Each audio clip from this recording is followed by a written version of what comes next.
I'm making a little pen drawing, more or less in the style of Titian, of Tarquin and Lucretia, the painting I've been working on to demonstrate.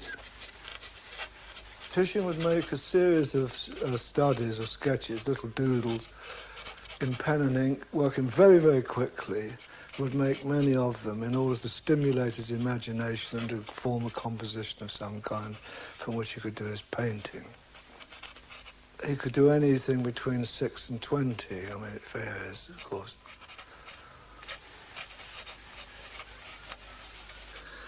Titian was born in a little village in the northern part of Italy. We think he was born about 1477. He lived an extremely long life, nearly 100 years apparently.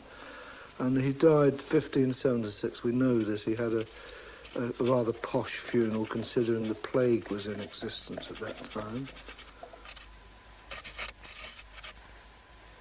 Titian's parents were middle class, and his father was a notary, and he sent Titian and his brother Francesco down to Venice to study in the studio of a little-known painter. His brother left the studio shortly afterwards, but Titian went on to the studio of the Bellini. The Bellinis were, of course, famous for their religious paintings on panel, mainly, practically exclusively. And he would have done enormous panels. He was a man of gigantic vision, so he painted much larger than they did in the physical sense. Enormous panels of religious assumptions, depositions, and so forth. He then collaborated with Giorgione, who was a sweet, gentle figure, different man altogether. Giorgione and Titian are the same as Rubens and Van Dyck. It's difficult to tell, technically or aesthetically, their work when they work on the same painting. Titian would have learned a great amount from Giorgione. Titian achieved incredible success in his own lifetime. He was knighted, made a great fuss of in all the courts of Europe. His work was in demand everywhere, and he was almost as successful as David Hockney is today, probably. He was obviously a liver-upper. I mean, he loved the sensuous life and frequented brothels and had orgies in his house and all that. He was terrifically passionate. Well, obvious from his work, and you can tell a painter by his passion. One can't imagine someone like Botticelli having orgies, particularly. I shouldn't imagine it's a very aesthetic life. Titian was probably a very physical man in every aspect, very strong, and therefore it shows in his work and would show in his life. Tarquin and Lucretia was commissioned by... Tarquin and Lucretia was not commissioned in that sense by Philip II. He was just asked him to paint some pictures of a semi-erotic nature. And of course, as is always the practice, that most artists of this kind are asked to paint naughty pictures by naughty patrons. And of course, they made either religion the excuse to create nudity, or they went in for the secular and were blatantly erotic in their depiction of scenes. And in the case of Lucretia and Tarquin, it is sex and violence. And this isn't why I've chose to paint it, but I mean, you can see the enormous amount of serious thought that went into creating this very human relationship. It's all created in just two simple figures in an action which depicts violence. But the actual movement of drapes and all the ancillary things around it that go to make up the picture, you know, all tell a story. Every stroke in it has a meaning. From a few preliminary sketches, Titian would have achieved this line drawing, which would probably be carried out by apprentices of some kind. Either prick and pounce or tracing, probably prick and pounce. This is a lot of little dots on a piece of paper they pounce through chalk, creating a movement like that. He would then most probably take an ordinary piece of white chalk and create the form in the way of very quickly the design of the picture would come as he felt the lights falling on the body and so forth with chalk, and establishing the light and shade of the painting and forgetting colour altogether. The colour is the last thought in the mind. This canvas has been sized and primed and given a ground of red bole.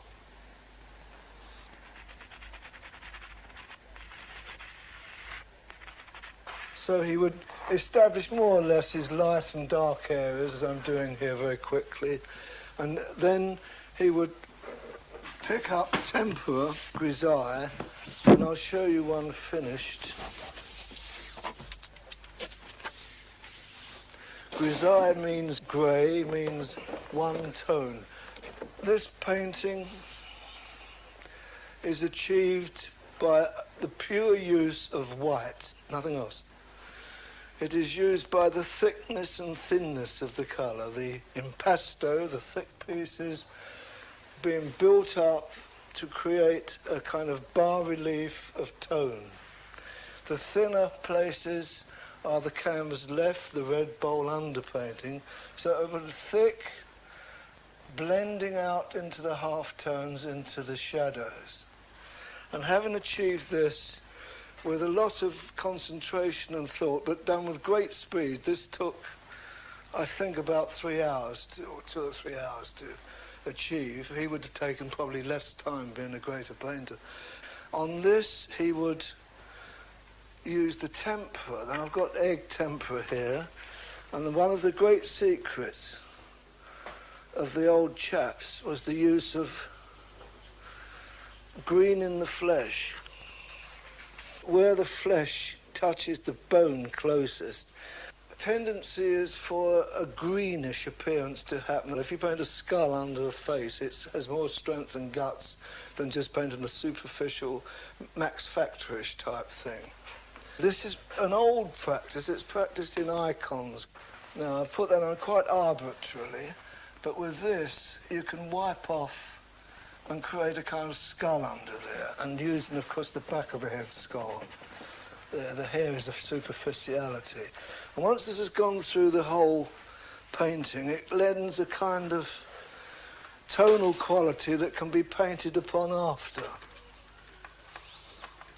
I'm gradually building up a thick impasto. The modern techniques use things like, say, the palette knife, which is quite good, Рембрандт and Titian, both experts in the use of the palette knife. But of course it's a little bit hit and miss for drawing delicate form. At this stage of the painting, called the imprimatura, was probably done by one of the apprentices, because Titian worked in a studio full of people. There were as many as 30 men would work there, from the top painters right down to the little boys who ground the colours and prepared palettes. Each person worked for, roughly speaking, 7 to 9 years apprenticeship, and they would go forth in their own way to form their own studios and their own practices. And the hair catches the light. There are little curls down here. Then he comes onto metal. This is a gold gilt tip. These are highlighted. Then there's a ring here in the forefinger. So you make a ring. Then there's a sharp blade, and he's not unsubtle enough to bring this light right through to the end. This would be crude. Imagining something up there's breaking this, he has a darting, bouncing light to the point. I'm shaking. This is one of the great pieces of art. Any staff, any straight object, instead of doing the whole thing, you do a bit, leave a bit, do a bit, and the eye bounces along there. It's practiced in landscape painting in mountains and hills by the great masters. We have light, reflected light, caught upon this forearm. He would spend considerable time on that. That the original has red on the stockings, and this is not the final red. I emphasize this is a touch of red here and there in tempera to give. I'm scrubbing it on loosely, leaving the shadow of the green, which will receive a glaze of alizarin crimson later to create form. You will see how the colour, the red, immediately registers in a terrifyingly pungent colour because of the relative cold colours around it. But it's necessary to establish early on the colour relationships. All colour is relative. You can make green look like red and red look like green with relative colours, certain effects.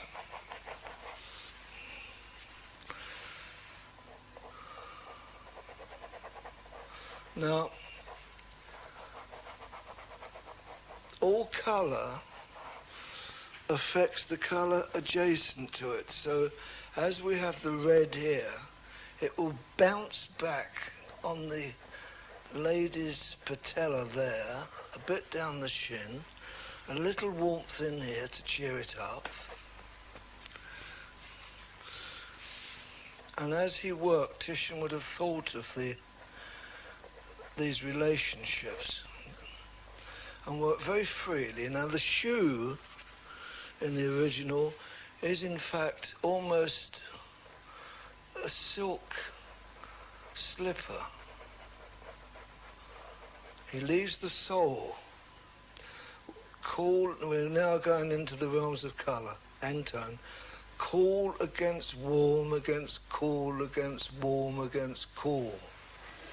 If we warm the outermost parts of the pillows in this warm yellow, there's no need to be too finicky at this stage. You just, because your drawing is underneath all the time, will stand up to any amount of painting. If you make mistakes, you can wipe it off.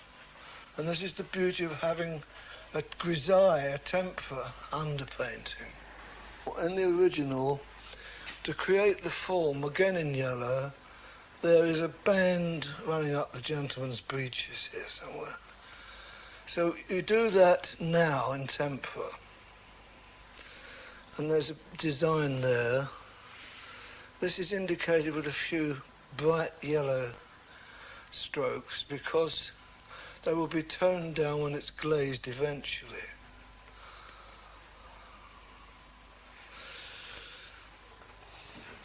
At a certain stage in the painting, when the tempera's finished, the grisaille has been made, there's an endeavour made by the Venetian school especially to establish the greys in the picture. This is done by the Bottizzar system. It's a system unique to the Venetian school in which a transparent white or other colour is applied to the painting all over in this method. This is called scumbling.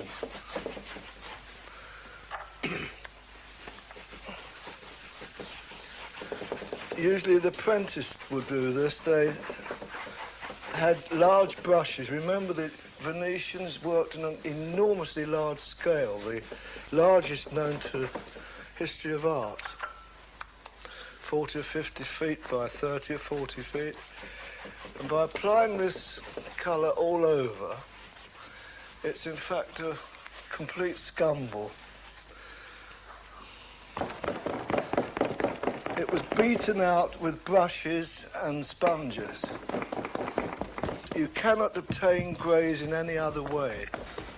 This has never been, I shouldn't imagine, has ever been shown for centuries. This technique is completely lost.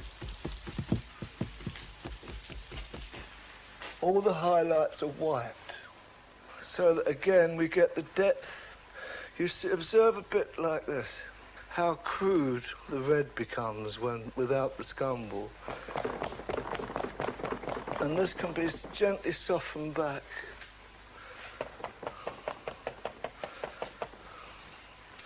And it's up to the artist how much or how little he takes off or puts on. But by taking more time than I'm able to, you can more or less paint the picture with this scumble, which is then glazed upon after. I'm applying a glaze to the background of this painting in order to bring the figures out to the foreground a bit. Also, to re-establish some of the tonal qualities that were lost in the scumble, the overall scumble. It is not to be imagined for one moment that the masters worked in one coat or two coats. There were successive coats. This would have been done by probably what we'd call the first painter, you know, in the studio.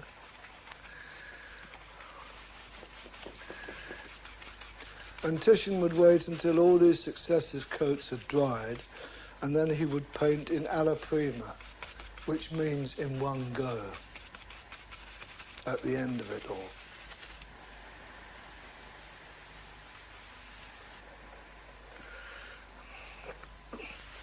Titian would have worked in an extremely fast way, being a master, of course. They didn't muck about.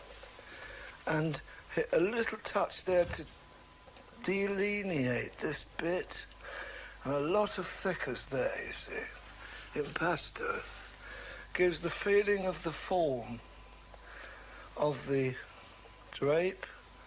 There's a little, let's call it, courtesy touch there to hide the vagina.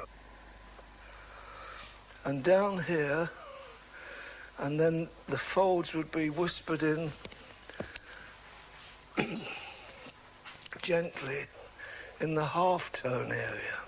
And the piece I put across here, initially, is avoided so that it appears that you can see through. Now, when I use, on his next coat, when he uses a more oily medium than I'm using now, that will appear more transparent with further washes. All these lights are picking up, and he played around with this so that the whole thing becomes more ethereal. This is Indian yellow I'm using now, very interesting colour. It's made from feeding cows with mango leaves until their urine is so strong that when it's dried in the sun, it forms these yellow crystals of which this is made.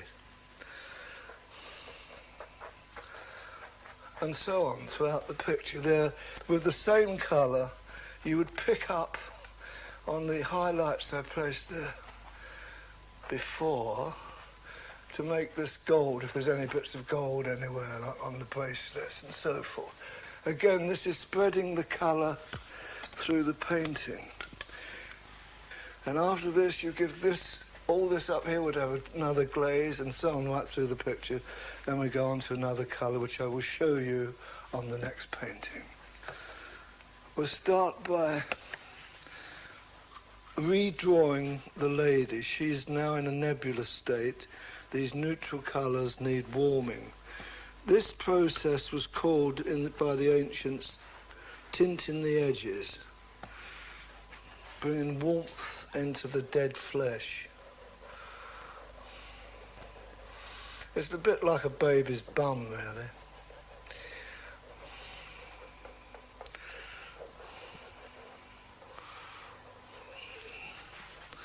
Where flesh meets flesh, a warmth comes. Where there is heavy flesh, blood makes for warmth. Titian used his, well, a lot of painters use their fingers to blend, just as ladies make their faces up, they warm it up with a little tinge. Whilst we're on that, we'll make this gentleman a little warmer.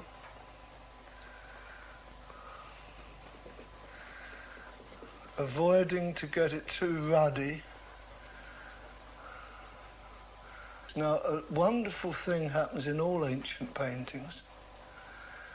They observed many years ago, centuries and centuries ago, that the extremities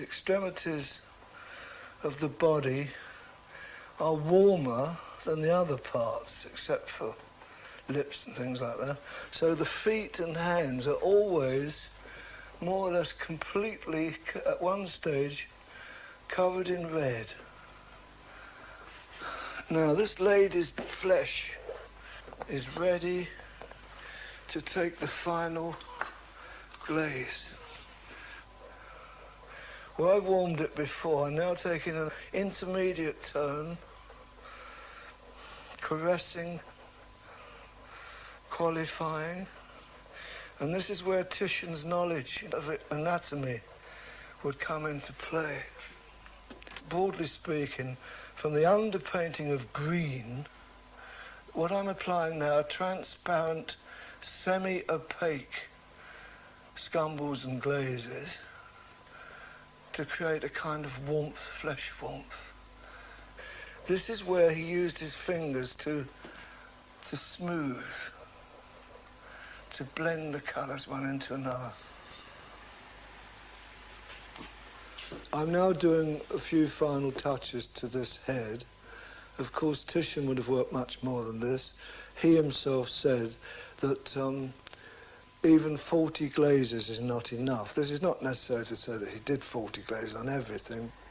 This area here, most probably glazed very lightly,